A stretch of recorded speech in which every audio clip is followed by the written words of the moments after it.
M is very committed to his more offensive-based playstyle among the Shulks. He's very focused on maintaining momentum. He will go into Monado Smash if you are at 70 and he is at 160. He knows that he can instill that level of fear because his objective is just to beat you. It's not to survive, it's to beat you. Yes, that is his #1. He has his eye on the goal, and he is going to get it. So now we're going back to Omega Gower, one of the favorites in the Shulk Ditto. We'll have to see. Again, starting out with the Speed Ditto. And both, as we just talked about, I'm just going ham. I don't read. Oh, beautiful stuff coming out from go. Nicko. And good. That's definitely what's going to be at stake. If you play too offensively here, you can risk just getting those early stocks taken from you. That said, though, it doesn't seem to be deterring M whatsoever. He hasn't taken any damage and dealt 104 to Nicko. Oh, that up air would have been it right there. That was the smash art. Looking for... Should have been anticipating that jump there. I did not expect him to go for a fair. Now going into a shield art at 4% is not very like M. Yeah, absolutely. Completely outside of his comfort zone. Maybe he's trying to throw Nicko off in this instance. Oh, and that fair is going to seal it. So what was a quick stock is answered in turn with another very quick stock. And so we're seeing right now M playing very evasively to Nicko's Buster.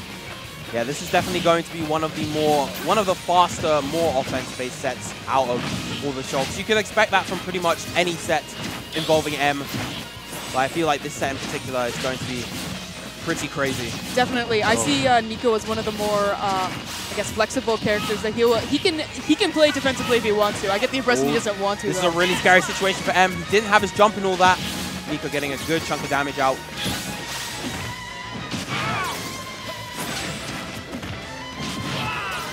M just maintaining all this stage control. And what was a very bad start for him is now turned entirely into his favor. And now this is what I like to see, is just this scary spacing with Smash Art, waiting for Nicko to commit to something that he could potentially kill with. Trades. Oh, a whiff grab there from Nicko is going to put him off stage and potentially into a bad situation. A beautiful empty jump grab just to relieve himself from that pressure that M was applying to him. And that's really one of the specials that Nicko is known for at the ledge. He will kind of coax you into wanting to do neutral get-up. Yes. Or he'll threaten the neutral get-up space and then punish the roll superbly well. He's so good at creating that space and just positioning himself in order to create those sorts of opportunities. Definitely, and Shulk is definitely one of those characters where if you can't get him on the edge guard, he has a rather flexible recovery, and so the ledge is very important to know how to cover his ledge roll options as well as his jump. Now that Smash Art Nair was going to be very threatening. If he has another stray hit like that, this back throw could be dangerous. Oh, not quite. Looks heavy.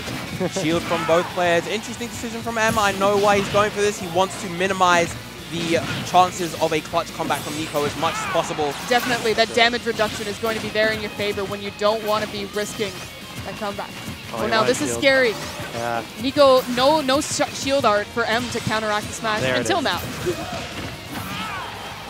And so now you'll see that'd be very similar to a vanilla versus a vanilla jump art jab combo. And Max Rage, he's basically almost in Monado Smash at any moment. Yes. Now Smash Art at this point is almost overkill. Any sort of fair with this, oh my gosh. Yeah. They don't want to kill. Oh, they want to really kill each other. What is this? Sudden death. Super sudden death mode. Oh, okay. Jab combo almost killing. Oh, a footstool. And now we're back to our life jackets. Let's play it a little slower. This is insane. Oh, Nicko expecting the fade Down back. throw, that should be enough. Yes, it is. Max Rage, 137 enough to take that game. So that was really good from Nicko at the end. Because of jump arts, such great aerial mobility. A lot of Shulks have a very habit of, while at the ledge and jump art, double jumping away and trying to get all the way across the stage. But Nicko knows how to cover the entire stage. He stood right in the center of the stage, and he could cover the fade forward or the fade back to get that down throw. Exactly. Incredible composure coming out at the end from Nicko. Really, really close set. Really, really close game, and it took a lot longer than I was expecting, admittedly. The first two stocks were very quick, and then they both decided they wanted to live forever. Yep.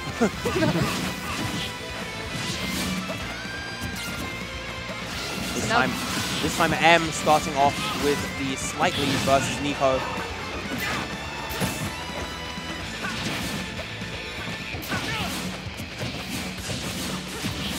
So now we're spacing Nairs back and forth between these two. And in this situation, the Buster Nair has definitely the advantage just due to that extra shield stun. It's going to be very difficult. You have to use that extra mobility to run away or jump away from your opponent because you cannot just be relying on your spacing safety with your damage output. Yep. That extra shield stun and of course the extra shield pushback as well, making it even more difficult to get those punishes. Now, very good from Nicko there, getting that fair, seeing that M wasn't properly covering the ledge there, kind of sitting more mid-center stage.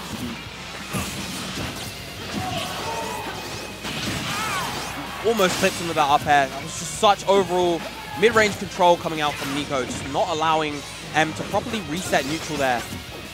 Oh yeah, a lot of this games, and previous game as well, has just been played at the ledge, hitting each other off, not dying due to Shulk's heavy weight as well as shield art, and just trying to edge guard. It seems to go back and forth. Now we're on the other side, opposite edge guard.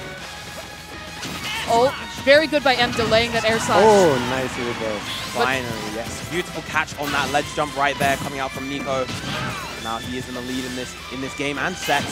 Oh, Nicko unfortunately not snapping the ledge or getting the 2-frame. It's very hard to tell the difference, but that looked quite beautiful either way. Unfortunately, not enough to take the stock, so M is going to be fishing very much, trying to seal the stock before Nicko can get too much of a lead.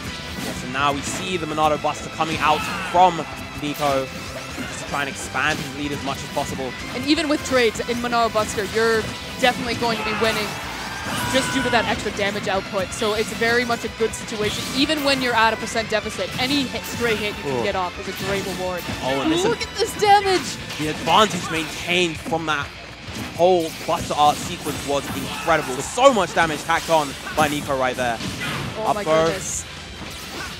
Immediate air dodge this time. Oh, getting the iframes from Monado Art activation to make that grab whiff.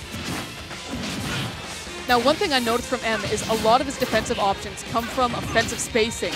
Ooh, that could have been something. Yeah. But whenever he gets at the ledge, he just tries to pressure you again with back air, as if to use that as his defensive option. And not working in his favor. Yes, Monado smashed back air, just clipping him right there, taking the set 2-0 to Nicko. Whew. And so now that was a very fast, tension-filled set. If this was Xenoblade, all of the characters would be having that high tension, which is something that I think helps a lot, even in Smash.